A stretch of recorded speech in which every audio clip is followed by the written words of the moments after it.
So leave it playing. Leave it playing. This is a light color sensor to instrument analyzers, to sound analyzer, right? Right. And so you have. Show me the color sensor. So this is just photoresistors wrapped in color filters. Some of the filters are better than others, but they do a good enough job. As I'll show you in a second here on the graphs. And so you're using some sort of synthesizer. Is it Carpless Strong or FM synthesis to make different instrument sounds? So you can use the pitch, the rhythm. Tell me what the parameters are. So pitch, intensity, like amplitude, and speed. Okay. So there's also a fourth parameter that's not directly controlled. It's not controlled in the same manner, but it's controlled by a threshold that we have elsewhere in the code. So you can hear right now so each instrument has some kind of pattern that goes over the 8 different time slots. And depending on what the values of your photoresistors, what the voltages are that are going into the ADC, you can get different patterns out of it.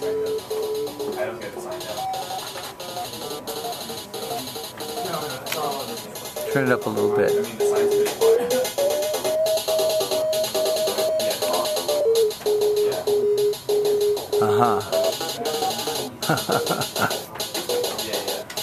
So you can hear different patterns when you see different intensities of light, different colors on each Okay, one. so now point it at some color patches up here. So the blue one is going to show kind of a low intensity sound, a little slower pattern. And you can see on the chart here that it's actually picking up. Bring the speaker up over to me, or I won't be able to put it here on the video. Oops.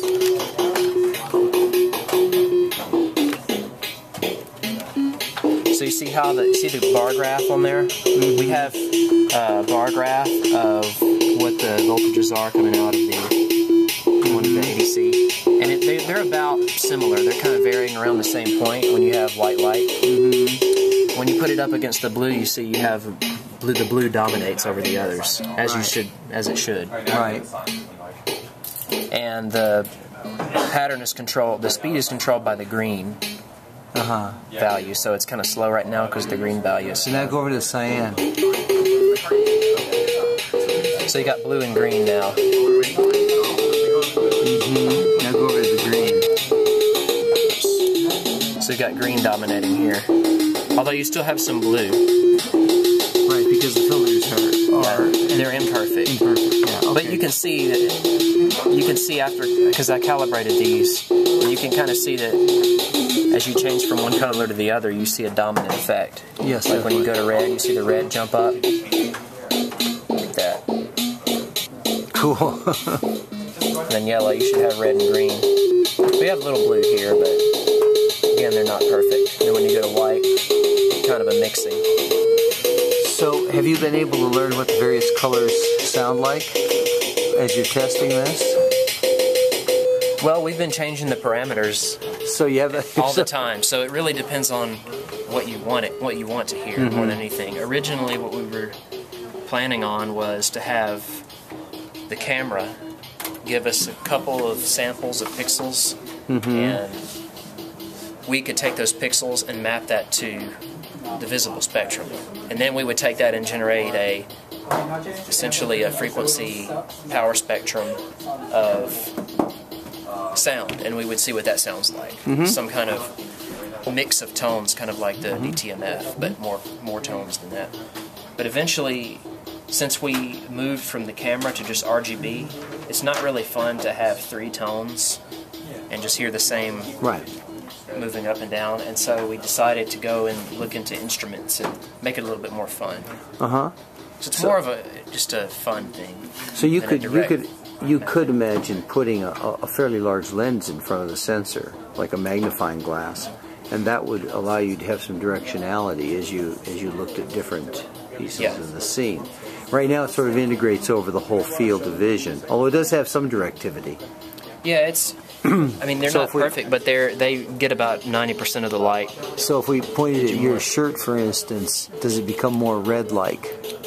It should if I shine light on it. Let's see. Grab the chart. Yeah, see, you have some red dominating here.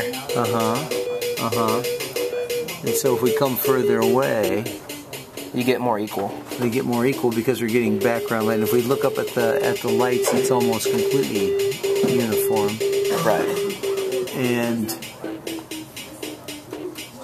if I point down at the mouse, then it's, of course. So again, we found that these photoresistors were also different in how they responded. They had different resistive values. And the filters, obviously the green filter lets in a lot more light, and it's not as frequency selective than the other two. Oh. So this chart here is a calibrated version of what the PIC32 actually sees. So you did some post-processing on it to figure out how to... Okay. Because you see so much light in here, and we have to adjust for that. Okay.